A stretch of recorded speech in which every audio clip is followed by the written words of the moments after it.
Welcome to career tracker PSC. Career tracker PSCയുടെ പുതിയ ഒരു ക്ലാസ്സിലേക്ക് എല്ലാവർക്കും സ്വാഗതം. ഇന്ത്യൻ ഭരണഘടനാ ഭാഗത്തെ മൂന്നാമത്തെ ഒരു ക്ലാസ്സിലേക്കാണ് നമ്മൾ ഇന്ന് പോകുന്നത്. ഇന്ത്യൻ ഭരണഘടനയിൽ നിന്ന് എപ്പോഴും ചോദ്യങ്ങൾ ചോദിക്കാറുള്ള ഒരു മേഖലയാണ് ഇന്ത്യൻ കോൺസ്റ്റിറ്റ്യൂഷനിലെ ഷെഡ്യൂൾസും അതുമായി ബന്ധപ്പെട്ടിട്ടുള്ള സബ്ജക്ട് മാറ്റർ എന്താണ് എന്നുള്ള രീതിയിൽ ഡയറക്റ്റ് ആയിട്ട് ക്വസ്റ്റ്യൻ വരാറുണ്ട്. ഇന്ത്യൻ കോൺസ്റ്റിറ്റ്യൂഷനിലെ രണ്ടാമത്തെ പട്ടികയിൽ ഉൾപ്പെടുന്ന സബ്ജക്റ്റ് എന്തൊക്കെയാണ്, വിഷയങ്ങൾ എന്തെല്ലാമാണ് എന്നുള്ള രീതിയിൽ ചോദ്യങ്ങൾ ചോദിക്കാറുണ്ട്. ഇതിൽ നമ്മൾ മനസ്സിലാക്കേണ്ട കാര്യം, ഇന്ത്യൻ കോൺസ്റ്റിറ്റ്യൂഷനിൽ ആകെ ഉള്ളത് 12 ഷെഡ്യൂളുകളാണ്. ആ ഒരു എണ്ണം നിങ്ങൾ ആദ്യം മനസ്സിലാക്കി വെക്കണം. 12 ഷെഡ്യൂളുകളാണ് നമ്മളുടെ ഇന്ത്യൻ കോൺസ്റ്റിറ്റ്യൂഷനിൽ ഉള്ളത്. ഇത് നിലവിലെ എണ്ണമാണ്. മനസ്സിലാക്കേണ്ട മറ്റൊരു കാര്യം എന്ന് പറഞ്ഞു കഴിഞ്ഞാൽ, ഇന്ത്യൻ കോൺസ്റ്റിറ്റ്യൂഷൻ നിലവിൽ വരുന്ന സമയത്ത് അതിൽ 12 ഷെഡ്യൂളുകളില്ല. അന്നുണ്ടായിരുന്നത് 8 ഷെഡ്യൂളുകളായിരുന്നു. 8 ഷെഡ്യൂളുകളായിരുന്നു ആദ്യം ഇന്ത്യൻ കോൺസ്റ്റിറ്റ്യൂഷൻ നിലവിൽ വരുന്ന സമയത്ത് ഉണ്ടായിരുന്നത്. ഈ 2 പോയിന്റുകൾ ഇമ്പോർട്ടൻ്റ് ആയിട്ട് മനസ്സിലാക്കി വെക്കണം. നിലവിൽ 12 ഷെഡ്യൂളുകളുണ്ട്.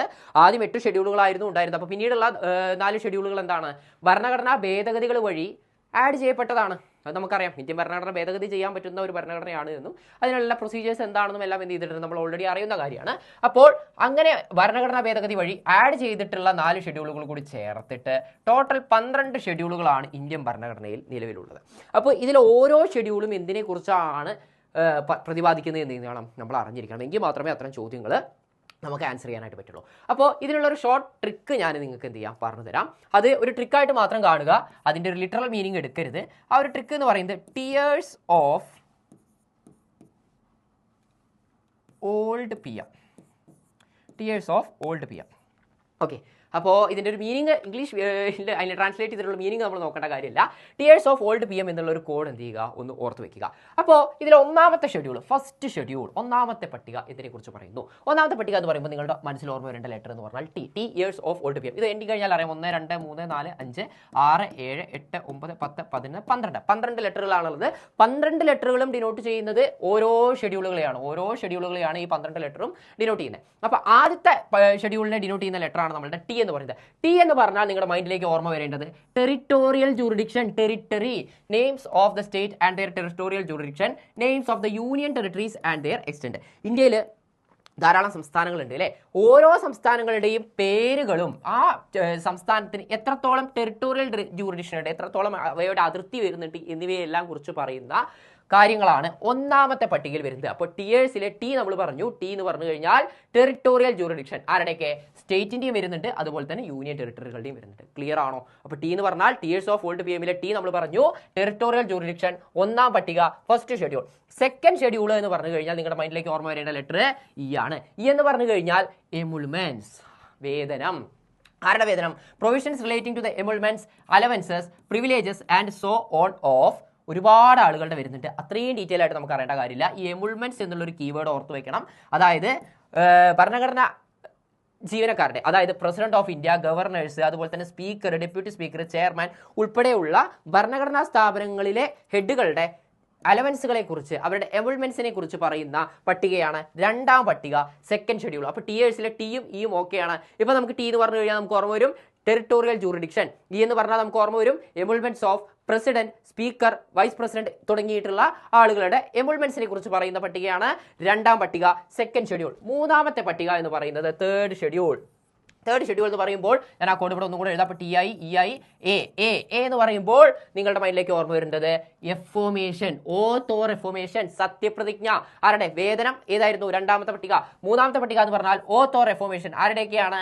യൂണിയൻ മിനിസ്റ്റേഴ്സിന്റെ, the candidates for election to the parliament, the members of parliament, the judges of supreme court, the controller and auditor general of India, the state ministers, the candidates for election to the state legislature, the members of state legislature, the judges of high court. കുറച്ച് അധികം ആളുകളുടെ സത്യപ്രതിജ്ഞയെ കുറിച്ചാണ് പറയുന്നത്. Keyword ഓർത്ത് വെക്കേണ്ടത് ഓത്ത് or affirmation. ഇതാണ് നമ്മളുടെ keyword എന്ന് പറയുന്നത്. അപ്പോൾ ടി എന്ന് പറഞ്ഞാൽ ടെറിട്ടോറിയൽ ജൂറിഡിക്ഷൻ, ഒന്നാമത്തെ പട്ടിക. ഇ എന്ന് പറഞ്ഞു കഴിഞ്ഞാൽ എമുൾമെന്റ്സ്, സെക്കൻഡ് ഷെഡ്യൂൾ. എ എന്ന് പറഞ്ഞാൽ oath or affirmation, that is fourth schedule. അപ്പോൾ നമുക്ക് നാലാമത്തേലേക്ക് പോവാം. ടിയേഴ്സ്, TEAR, ആർ എന്ന് പറഞ്ഞു കഴിഞ്ഞാൽ allocation of seats in Rajya Sabha. നമുക്കറിയാം രാജ്യസഭയിൽ സീറ്റിന്റെ അലോക്കേഷൻസ് ഉണ്ട്. ഓരോ സ്റ്റേറ്റിനും ഇത്ര നമ്പർ ഓഫ് സീറ്റ് എന്ന് പറഞ്ഞിട്ടൊരു അലോക്കേഷൻ അവിടെ നടത്തിയിട്ടുണ്ട്. കേരളത്തിൽ നിന്ന് ഇത്ര ആളുകളാണ് രാജ്യസഭയിലേക്ക് എത്തേണ്ടത്, തമിഴ്നാട്ടിൽ നിന്ന് ഇത്രയാണ്, ആന്ധ്രയിൽ നിന്ന് ഇത്രയാണ് എന്ന് പറഞ്ഞിട്ട് ഓരോ സ്റ്റേറ്റിൽ നിന്നും രാജ്യസഭയിലേക്ക് എത്തേണ്ട റെപ്രസെന്റേറ്റീവ്സിന്റെ എണ്ണത്തെക്കുറിച്ച് പ്രതിപാദിക്കുന്ന പട്ടികയാണ് നാലാം പട്ടിക, ദാറ്റ് ഈസ് ഫോർത്ത് ഷെഡ്യൂൾ. അപ്പോൾ T territorial jurisdiction, E എമുൾമെന്റ്സ്, A oath or affirmation, R Rajya Sabha.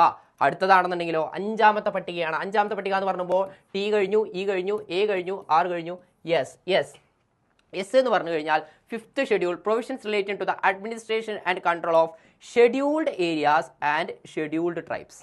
നമുക്കറിയാം ഇന്ത്യയിലെ ചില സംസ്ഥാനങ്ങളിൽ, ഇപ്പോൾ നോർത്ത് ഈസ്റ്റ് പോലത്തെ സംസ്ഥാനങ്ങളിലൊക്കെ ഷെഡ്യൂൾഡ് ഏരിയാസും അതുപോലെ തന്നെ ഷെഡ്യൂൾഡ് ട്രൈബുകൾക്കൊക്കെ വേണ്ടിയിട്ട് കുറച്ച് ഏരിയാസ് മാറ്റി വെച്ചിട്ടുണ്ട്. അപ്പോൾ അവിടെയൊക്കെയാണെന്നുണ്ടെങ്കിൽ അവിടുത്തെ ഒരു അഡ്മിനിസ്ട്രേഷന് വേറെ കുറച്ച് പ്രൊവിഷൻസും കാര്യങ്ങളൊക്കെ ഉണ്ട്. നമ്മൾ ഡീറ്റെയിൽ ആയിട്ട് പഠിക്കും അത്. അപ്പോൾ ആ ഒരു ഏരിയ എങ്ങനെ അഡ്മിനിസ്റ്റർ ചെയ്യണം എന്നതിനെക്കുറിച്ച്, ആ ഒരു ഏരിയ എങ്ങനെ കൺട്രോൾ ചെയ്യണം എന്നുള്ളതിനെ കുറിച്ചിട്ടുള്ള പ്രൊവിഷൻസ് പറയുന്ന പട്ടികയാണ് അഞ്ചാമത്തെ പട്ടിക എന്ന് പറയുന്നത്. ആറാമത്തെ പട്ടിക എന്ന് പറഞ്ഞു കഴിഞ്ഞാൽ ഇപ്പോൾ ടിയേഴ്സ് ആയി, അടുത്തത് ഓഫ് ആണ്, OF. O എന്ന് പറഞ്ഞു കഴിഞ്ഞാൽ അതേഴ്സ് എന്നുള്ള രീതിയിൽ നിങ്ങൾ ഓർത്ത് വയ്ക്കുക. ഇതേ കാര്യം തന്നെയാണ് പറയുന്നത്. Provisions related to the administration of tribal areas in the states of Assam, Meghalaya, Tripura and Mizoram. അപ്പോൾ ആ അഞ്ചാമത്തെ പട്ടികയിൽ പൊതുവായിട്ട് SC/ST വിഭാഗങ്ങൾ ഉൾപ്പെടുന്ന ഏരിയ എങ്ങനെ അഡ്മിനിസ്റ്റർ ചെയ്യണം എന്നുള്ളതിനെ കുറിച്ച് പറയുമ്പോൾ ഇവിടെ പറയുന്നത് ആസാം, മേഘാലയ, ത്രിപുര, മിസോറാം പോലെ വടക്ക് കിഴക്കൻ സംസ്ഥാനങ്ങളിലെ ട്രൈബൽ ഏരിയാസിൽ എങ്ങനെയാണ് അഡ്മിനിസ്ട്രേഷൻ കൊണ്ടുപോകേണ്ടത് എന്നുള്ളതിനെ കുറിച്ച് പറയുന്ന പട്ടികയാണ് ആറാമത്തെ പട്ടിക.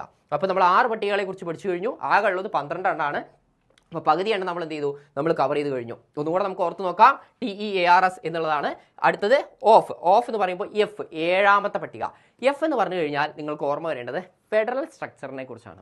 ഫെഡറൽ സ്ട്രക്ചർ എന്ന് പറഞ്ഞാൽ അപ്പോൾ നമുക്കറിയാം അല്ലേ, ഇന്ത്യയിൽ ചില കാര്യങ്ങൾ യൂണിയൻ്റെ ഭാഗത്തിന് വേണ്ടിയിട്ട്, യൂണിയനാണ് അതിൽ നിയമനിർമ്മാണം നടത്തുന്നത്. ചില മേഖലകളിൽ അതാത് സ്റ്റേറ്റുകളാണ് നിയമനിർമ്മാണം നടത്തുന്നത്. എന്നാൽ ചില മേഖലകളുണ്ട് അവയിൽ സ്റ്റേറ്റിനും അതുപോലെ തന്നെ യൂണിയനും എന്ത് ചെയ്യാൻ പറ്റും, നിയമനിർമ്മാണം നടത്താനായിട്ട് പറ്റും. അപ്പോൾ ഇത് നമ്മുടെ ഇന്ത്യൻ കോൺസ്റ്റിറ്റ്യൂഷൻ്റെ ഒരു ഫെഡറൽ സ്ട്രക്ചറിൻ്റെ ഭാഗമാണ്. അപ്പോൾ നമുക്കറിയാം ഈ നിയമനിർമ്മാണം നടത്തുന്നതിന് 3 ലിസ്റ്റ് ആക്കിയിട്ട് ക്ലാസിഫൈ ചെയ്തിട്ടുണ്ട്. അതിൽ ആദ്യത്തെ ലിസ്റ്റാണ് യൂണിയൻ ലിസ്റ്റ് എന്ന് പറയുന്നത്, രണ്ടാമത്തെ ലിസ്റ്റ് സ്റ്റേറ്റ് ലിസ്റ്റ്, മൂന്നാമത്തെ ലിസ്റ്റ് എന്ന് പറയുന്നത് കോൺകറന്റ് ലിസ്റ്റ്. ഇങ്ങനെ 3 ലിസ്റ്റുകളെ കുറിച്ച് എന്ത് ചെയ്യുന്നുണ്ട്, ഇന്ത്യൻ ഭരണഘടനയിൽ പറയുന്നുണ്ട്. പേര് സൂചിപ്പിക്കുന്നത് പോലെ തന്നെ ഈ യൂണിയൻ ലിസ്റ്റിൽ ആർക്ക് മാത്രമേ നിയമനിർമ്മാണം നടത്താൻ സാധിക്കുകയുള്ളൂ, അതാ യൂണിയൻ ഗവൺമെന്റിന് മാത്രമാണ് സാധിക്കുകയുള്ളൂ. സ്റ്റേറ്റ് ലിസ്റ്റിലാണ് എന്നുണ്ടെങ്കിൽ അവിടെ സ്റ്റേറ്റിനാണ് എന്ത് ചെയ്യാൻ പറ്റുക, നിയമനിർമ്മാണം നടത്താനായിട്ട് പറ്റുക. കോൺകറന്റ് ലിസ്റ്റിലാണെന്നുണ്ടെങ്കിൽ 2 പേർക്കും എന്ത് ചെയ്യാം, അവിടെ തീരുമാനങ്ങൾ എടുക്കാനായിട്ട് സാധിക്കും. അവിടെ ഓരോന്നിലും എന്ത് ചെയ്യുന്നുണ്ട്, ഉൾപ്പെടുന്ന ലിസ്റ്റ് ഐറ്റംസിൻ്റെ എണ്ണം പറയുന്നുണ്ട്. ഇവിടെ യൂണിയൻ ലിസ്റ്റിൽ 98 എണ്ണമാണ്. 98 വിഷയങ്ങളിൽ ആർക്ക് നിയമം നിർമ്മിക്കാം, നമ്മുടെ യൂണിയൻ ഗവൺമെന്റിന് നിയമം നിർമ്മിക്കാം. അതുപോലെ തന്നെ സ്റ്റേറ്റ് ലിസ്റ്റിലാണെന്നുണ്ടെങ്കിൽ 59 വിഷയങ്ങളിൽ എന്ത് ചെയ്യാം, സ്റ്റേറ്റിന് നിയമം നിർമ്മിക്കാം. അതുപോലെ കോൺകറന്റ് ലിസ്റ്റിൽ നിലവിലുള്ളത് 52 വിഷയങ്ങളാണ്. ഇത് ഇങ്ങനെ മാറിക്കൊണ്ടിരിക്കുന്ന ഒരു ഇതാണ്. ഭരണഘടന ഭേദഗതി ചെയ്യുന്നതിനനുസരിച്ചിട്ട് ഈ കൗണ്ട് മാറും. ഏകദേശം ഒരു ഐഡിയ നിങ്ങൾക്ക് ഉണ്ടായിട്ടിരിക്കുക. പ്രധാനപ്പെട്ട മറ്റൊരു കാര്യം എന്ന് പറയുന്നത്, ചിലപ്പോൾ ചോദ്യങ്ങൾ വരാറുണ്ട് ഈ ഒരു കാര്യം. ഇപ്പോൾ പെട്ടെന്ന് ഇപ്പോൾ ഹെൽത്ത് എന്ന് പറയുന്നത് ഏത് ലിസ്റ്റിലാണ്, സ്റ്റേറ്റിലാണോ അതുപോലെ തന്നെ സെൻട്രലാണോ അതുപോലെ കൺകറന്റിലാണോ, അല്ലെങ്കിൽ പോലീസ് എന്ന് പറയുന്നത് അതിൽ നിയമനിർമ്മാണം നടത്താനുള്ള അവകാശം ആർക്കാണ്, ഹെൽത്തിനാണോ, യൂണിയനാണോ അതുപോലെ സ്റ്റേറ്റിനാണോ എന്നൊക്കെ പറഞ്ഞിട്ട് ചോദ്യങ്ങൾ വരാറുണ്ട്. അപ്പോൾ അത് നമ്മൾ സെപ്പറേറ്റ് ഒരു ക്ലാസ് ആയിട്ട് ചെയ്യുന്നുണ്ട്. സ്റ്റേറ്റ് ലിസ്റ്റും യൂണിയൻ ലിസ്റ്റിലും ഉൾപ്പെടുന്ന വിഷയങ്ങൾ ഏതൊക്കെയാണെന്ന് പറഞ്ഞിട്ട് അത് അറിഞ്ഞിരിക്കേണ്ട കാര്യമാണ്. അപ്പോൾ ടിയേഴ്സ് ഓഫ് വരെയായി. ഇനി ഓൾഡ് പി എം ആണല്ലോ, OLD PM. ഓക്കെ, 5 വിഷയങ്ങളും കൂടെ നമുക്ക് പറയാനുള്ളൂ. O എന്ന് പറഞ്ഞു കഴിഞ്ഞാൽ ഒഫീഷ്യൽ ലാംഗ്വേജ് എന്ന് പറഞ്ഞു കഴിഞ്ഞാൽ ലാംഗ്വേജ് എന്നുള്ള രീതിയിൽ ഓർത്ത് വയ്ക്കുക. ഇന്ത്യൻ ഭരണഘടന അംഗീകരിച്ച 22 ഭാഷകളുണ്ട്. ഭരണഘടനയുടെ 8ാമത്തെ ഷെഡ്യൂളിലാണ് ലാംഗ്വേജുകളെ കുറിച്ച് പറയുന്നത്. അതിൽ 22 ഭാഷകളാണ് എന്ത് ചെയ്തിട്ടുള്ളത്, ഒഫീഷ്യലായിട്ട് അംഗീകരിച്ചിട്ടുള്ളത്. അപ്പോൾ അത് ഏതൊക്കെയാണ് എന്നുള്ളത് എന്ത് ചെയ്യണം, ജസ്റ്റ് നിങ്ങളൊന്ന് അറിഞ്ഞു വെച്ചാൽ മതി. ആദ്യം 14 ഉണ്ടായിരുന്നു, പിന്നെ അടിക്കടി ഓരോരോ അമെൻമെൻറ്റുകൾ വഴി ഓരോ ഭാഷകളായിട്ട് ആഡ് ചെയ്ത് ടോട്ടൽ 22 ഭാഷകൾ എന്ത് ചെയ്തിട്ടുണ്ട്, ഇന്ത്യൻ ഭരണഘടനയുടെ 8ാമത്തെ പട്ടികയിൽ ഇപ്പോൾ വരുന്നുണ്ട്. നമ്മളുടെ മലയാളവും അതിൽ ഇൻക്ലൂഡഡ് ആണ് എന്നുള്ളത് എന്ത് ചെയ്യുക, ഒന്ന് അറിഞ്ഞു വെക്കുക. ബാക്കിയുള്ള ഭാഷകൾ നിങ്ങൾ ഒന്ന് അറിഞ്ഞു വെച്ചാൽ മതി. ആസാമീസ്, ബംഗാളി, ബോഡോ പോലത്തെ ഒരുപാട് ഭാഷകൾ എന്ത് ചെയ്യുന്നുണ്ട്, അതിൽ വരുന്നുണ്ട്. ടോട്ടൽ 22 ഭാഷകളാണ് എന്ത് ചെയ്യുന്നത്, അതിൽ വരുന്നത്. മലയാളം ആ ഒരു ഭാഷയിൽ ഉൾപ്പെട്ടിട്ടുണ്ട്. അപ്പോൾ ഓഫ് ലാംഗ്വേജ് അടുത്തത് വരുന്നത് 9ാമത്തെയാണ്, 9th ഷെഡ്യൂൾ. 9th ഷെഡ്യൂൾ എന്ന് പറഞ്ഞു കഴിഞ്ഞാൽ OLDI. 9th ഷെഡ്യൂൾ എന്ന് പറയുമ്പോൾ L അല്ലേ വരിക. L എന്ന് പറയുമ്പോൾ ലാൻഡ് റിഫോംസ്, ഭൂപരിഷ്കരണങ്ങളെ കുറിച്ച് പറയുന്ന ഒരു ഷെഡ്യൂളാണ് 9ാമത്തെ പട്ടിക എന്ന് പറയുന്നത്. അപ്പോൾ നിങ്ങൾ അവിടെ മനസ്സിലാക്കേണ്ട കാര്യം, ആദ്യം ഞാൻ പറഞ്ഞു 8 ഷെഡ്യൂളുകളായിരുന്നു ആദ്യം ഉണ്ടായിരുന്നത്. ഇതിപ്പോൾ 9ാമത്തെ ഷെഡ്യൂളാണ്. അപ്പോൾ 9ാമത്തെ ഷെഡ്യൂൾ എന്ന് പറഞ്ഞു കഴിഞ്ഞാൽ 2 പോയിന്റുകൾ നിങ്ങൾ അവിടെ പഠിച്ചു വെക്കണം. ഒന്ന്, ലാൻഡ് റിഫോംസിനെ കുറിച്ചിട്ടാണ് അവിടെ പറയുന്നത്. Acts and regulations of the state legislature dealing with land reforms, ഭൂപരിഷ്കരണത്തെ കുറിച്ചുകൊണ്ടാണ് ആ ഒരു പട്ടികയിൽ ചർച്ച ചെയ്യുന്നത്. അത് അമെൻമെന്റ് വഴി, ഭരണഘടനാ ഭേദഗതി വഴിയാണ് എന്ത് ചെയ്തിട്ടുള്ളത്, ഭരണഘടനയിലേക്ക് കൂട്ടിച്ചേർത്തിട്ടുള്ളത്. ആ ഭരണഘടന ഭേദഗതിയുടെ നമ്പർ പഠിച്ചു വയ്ക്കണം, അതിൻ്റെ വർഷവും പഠിച്ചു വയ്ക്കണം. ഫസ്റ്റ് അമെൻമെന്റ്, 1ാം ഭരണഘടനാ ഭേദഗതി 1951 1951 1ാം ഭരണഘടനാ ഭേദഗതി വഴി ഇന്ത്യൻ ഭരണഘടനയിലേക്ക് കൂട്ടിച്ചേർത്ത ഷെഡ്യൂളാണ് 9th ഷെഡ്യൂൾ. അതിൽ പറയുന്ന വിഷയം എന്ന് പറയുന്നത് ലാൻഡ് റിഫോംസിനെ, ഭൂപരിഷ്കരണത്തെ കുറിച്ചുകൊണ്ടാണ്. പ്രീവിയസ് ഇയർ ക്വസ്റ്റ്യൻ ആണ്, നോട്ട് ചെയ്ത് വെക്കണം. പ്രീവിയസ് ഇയർ ക്വസ്റ്റ്യൻ ആണ്. ഓക്കെ, അപ്പോൾ 9th ഷെഡ്യൂളായി. 10th ഷെഡ്യൂൾ എന്ന് പറഞ്ഞു കഴിഞ്ഞാൽ അതിൽ ഡീൽ ചെയ്യുന്നത് ആന്റി ഡിഫെക്ഷനെ കുറിച്ചുകൊണ്ടാണ്. Anti defection. Okay, anti defection provisions relating to the disqualification of the members of the parliament as legislatures on the ground of defection added by 52nd amendment act of 1985, also known as anti defection law. ഇവിടെയും ഞാൻ പറയുന്നു, മനസ്സിലാക്കി വെക്കേണ്ടത് 10th schedule എന്തുമായി deal ചെയ്യുന്നു? Anti defection. അത് add ചെയ്ത ഭരണഘടനാ ഭേദഗതി 52ാം ഭരണഘടനാ ഭേദഗതി. വർഷം ഇമ്പോർട്ടൻ്റ് ആണ്, 1985. 1985. ഈ രണ്ട് പട്ടികയും കൂടി നമുക്ക് പഠിക്കാനുള്ളൂ. 11th schedule. അപ്പോൾ നമ്മളിപ്പോൾ എവിടേക്ക് എത്തി? ടിയേഴ്സ് ഓഫ് ഓൾഡ് കഴിഞ്ഞു. PM, P for panchayat, M for municipalities. Simple.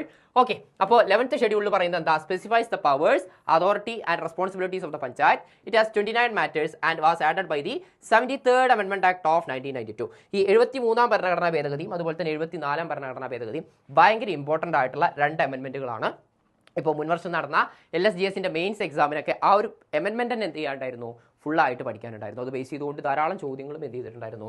വന്നിട്ടുണ്ടായിരുന്നു. അമെൻമെന്റ് ഡയറക്റ്റ് വായിച്ചു കഴിഞ്ഞാൽ ആൻസർ കിട്ടുന്ന രീതിയിലുള്ള ചോദ്യങ്ങളായിരുന്നു വന്നിരുന്നത്. എന്നാൽ നമുക്ക് ജനറൽ ആയിട്ട് നോക്കുമ്പോൾ അത്രയും ഡെപ്ത് ആയിട്ട് നമുക്ക് അറിയേണ്ട കാര്യമില്ല. നമുക്ക് അറിയേണ്ട കാര്യം എന്ന് പറയുന്നത് 11ാമത്തെ പട്ടികയാണ്. 11ാമത്തെ പട്ടികയിൽ പറയുന്നത് പഞ്ചായത്തുകൾ, ഇന്ത്യയിലെ ത്രിതല പഞ്ചായത്തുകൾ, നമുക്കറിയാം ഇന്ത്യയിൽ പഞ്ചായത്ത് രാജ് സിസ്റ്റമാണ് വരുന്നത്. അതിൽ പഞ്ചായത്തുകൾക്ക് ഡീൽ ചെയ്യാവുന്ന സബ്ജക്ട് മാറ്റേഴ്സ് ഏതൊക്കെയാണ്, അവരുടെ പവറുകൾ എന്തൊക്കെയാണ്, അവരുടെ ഉത്തരവാദിത്തങ്ങൾ എന്തൊക്കെയാണ് എന്നുള്ളതിനെ കുറിച്ചുകൊണ്ടാണ് 11ാമത്തെ പട്ടികയിൽ പറയുന്നത്. അതിൽ 29 വിഷയങ്ങൾ പറയുന്നുണ്ട്. നമ്മൾ നേരത്തെ സ്റ്റേറ്റ് ലിസ്റ്റും കൺകറന്റ് ലിസ്റ്റും യൂണിയൻ ലിസ്റ്റും പറഞ്ഞതുപോലെ പഞ്ചായത്തിനും മുനിസിപ്പാലിറ്റീസിനുമായിട്ട് കുറച്ച് വിഷയങ്ങളുണ്ട്. അതും ഇതുപോലെ ഡീറ്റെയിൽ ആയിട്ട് കുറച്ച് പറയാനുള്ള കാര്യങ്ങളാണ്. അപ്പോൾ ജനറൽ ആയിട്ട് അവിടെ അറിഞ്ഞു വെക്കുക, 29 മാറ്ററുകൾ അവിടെ വരുന്നുണ്ട്. അത് 73ാമത്തെ ഭരണഘടനാ ഭേദഗതി വഴിയാണ് എന്ത് ചെയ്തിട്ടുള്ളത്? ഇന്ത്യൻ ഭരണഘടനയിലേക്ക് ആഡ് ചെയ്തിട്ടുള്ളത്. അത് വന്നിട്ടുള്ള വർഷം എന്ന് പറയുന്നത് 1992. ഈ രീതിയിൽ നിന്നും രണ്ട് ചോദ്യം ചോദിക്കാം. ഒന്ന് 11th ഷെഡ്യൂൾ എന്തിനെ പറ്റി പ്രതിപാദിപ്പിക്കുന്നു, സബ്ജക്ട് മാറ്റർ എന്താണ്. രണ്ടാമത്തെ ചോദ്യം 73rd അമെൻമെന്റ് ആക്ട് പാസ്സായ വർഷം 1992. ലാസ്റ്റത്തെ code M for municipalities. Specifies the powers, authority and responsibilities of the municipalities. It has 18 matters and was added by 74th അമെൻമെന്റ് ആക്ട് ഓഫ് 1992. അപ്പോൾ ഇന്ത്യൻ ഭരണഘടനയിൽ ആദ്യം എത്ര ഷെഡ്യൂളുകൾ ഉണ്ടായിരുന്നു? 8 എണ്ണം. രണ്ടാമത് ബാക്കി 4 എണ്ണം എന്ത് ചെയ്തിരിക്കുകയാണ്? ഭരണഘടനാ ഭേദഗതി വഴി ആഡ് ചെയ്തതാണ്. അതിൽ 9ാമത്തെ ഷെഡ്യൂൾ ഏതായിരുന്നു? 9ാമത്തെ ഷെഡ്യൂൾ എന്ന് പറഞ്ഞു കഴിഞ്ഞാൽ ലാൻഡ് റിഫോംസ് ആഡ് ചെയ്തത് 1951 1ാം ഭരണഘടനാ ഭേദഗതി വഴി. രണ്ടാമത് ആഡ് ചെയ്തത്, അതായത് 10th ഷെഡ്യൂളായിട്ട് ആഡ് ചെയ്തത് ആന്റി ഡിഫെക്ഷൻ ലോ ആയിരുന്നു. അത് ആഡ് ചെയ്ത ഭരണഘടനാ ഭേദഗതി എന്ന് പറയുന്നത് 52ാമത്തെ ഭരണഘടനാ ഭേദഗതി 1985. വർഷം ഇമ്പോർട്ടൻ്റ് ആണ്, അതുകൊണ്ടാണ് റിപ്പീറ്റ് ചെയ്ത് പറയുന്നത്. അതുപോലെ തന്നെ 11th 12th PM ആണ്. P for panchayat, M for municipality. പഞ്ചായത്തുകളെ കുറിച്ചുകൊണ്ട്, പഞ്ചായത്തിന്റെ പവേഴ്സ് റെസ്പോൺസിബിലിറ്റീസിനെ കുറിച്ചുകൊണ്ട് പറയുന്ന ഷെഡ്യൂളാണ് 11th ഷെഡ്യൂൾ എന്ന് പറയുന്നത്. അത് ആഡ് ചെയ്ത ഭരണഘടനാ ഭേദഗതി 73ാമത്തെ ഭരണഘടനാ ഭേദഗതി.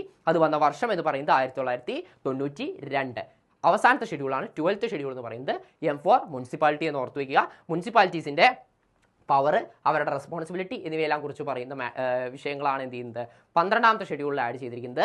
അത് 74 രണ്ടും തമ്മിൽ കൺഫ്യൂഷൻ ആവരുത്. പഞ്ചായത്ത് എന്ന് പറയുമ്പോൾ 73ഉം മുനിസിപ്പാലിറ്റി എന്ന് പറയുമ്പോൾ 74ഉമാണ്. രണ്ട് സെപ്പറേറ്റ് അമെൻമെന്റുകളാണ്.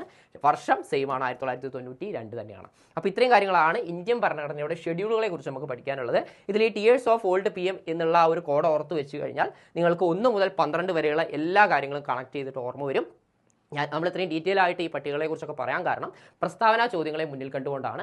ചിലപ്പോൾ നിങ്ങൾക്ക് പ്രസ്താവന രീതിയിൽ ചോദ്യങ്ങൾ വരുമ്പോൾ മാച്ചിങ് ടൈപ്പ് ഒക്കെ വരുന്ന സമയത്ത് 3 or 4 ഷെഡ്യൂളുകൾ തന്ന് അതിൻ്റെ സബ്ജക്ട് മാറ്റർ അറിഞ്ഞ് മാച്ച് ചെയ്യാൻ പറഞ്ഞു കഴിഞ്ഞാൽ ഈ 12 എണ്ണം കൃത്യമായിട്ട് അറിയുമെങ്കിൽ നമുക്ക് വളരെ എളുപ്പത്തിൽ എന്ത് ചെയ്യാൻ പറ്റും?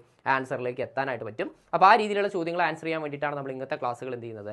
കണ്ടക്ട് ചെയ്യുന്നത്. അപ്പോൾ നിങ്ങൾ ക്ലാസ്സുകൾ മുഴുവനായിട്ട് കാണുക, അതിൻ്റെ നോട്ട്സും കാര്യങ്ങളും കൃത്യമായിട്ട് എഴുതി റിവൈസ് ചെയ്യുക. ഓക്കെ, അപ്പോൾ നമുക്ക് അടുത്തൊരു ക്ലാസ്സിൽ മറ്റൊരു ടോപ്പിക്കുമായിട്ട് വീണ്ടും മീറ്റ് ചെയ്യാം. Okay, thank you.